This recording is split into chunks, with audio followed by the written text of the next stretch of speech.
Parfois, nous avons un plan pour servir Dieu, mais ce n'est pas toujours la volonté de Dieu.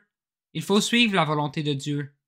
Dans Proverbe 19, au verset 21, il y a dans le cœur de l'homme beaucoup de projets, mais c'est le dessein de l'Éternel qui l'accomplit.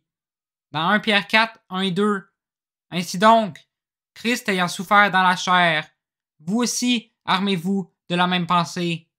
Car celui qui a souffert dans la chair en a fini avec le péché, afin de vivre non plus selon les convoitises des hommes, mais selon la volonté de Dieu, pendant le temps qui lui reste à vivre dans la chair.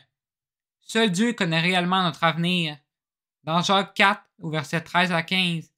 À vous maintenant qui dites, aujourd'hui ou demain, nous irons dans telle ville, nous y passerons une année, nous trafiquerons et nous gagnerons. Vous qui ne savez pas ce qui arrivera demain, car qu'est-ce que votre vie? Vous êtes une vapeur qui paraît pour un peu de temps et qui ensuite disparaît.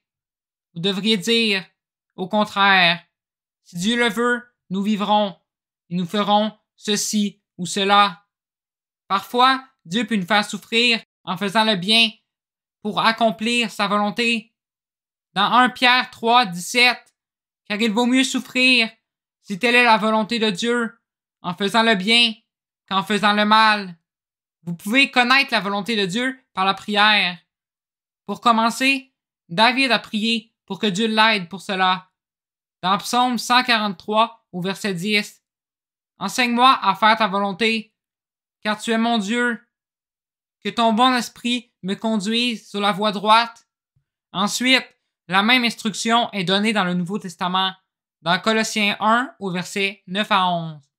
C'est pour cela que nous ici, depuis le jour où nous en avons été informés, nous ne cessons de prier Dieu pour vous et de demander que vous soyez remplis de la connaissance de sa volonté en toute sagesse et intelligence spirituelle, pour marcher d'une manière digne du Seigneur et lui être entièrement agréable, portant des fruits en toutes sortes de bonnes œuvres et croissant par la connaissance de Dieu, fortifié à tous égards par sa puissance glorieuse, en sorte que vous soyez toujours et avec joie persévérants et patients.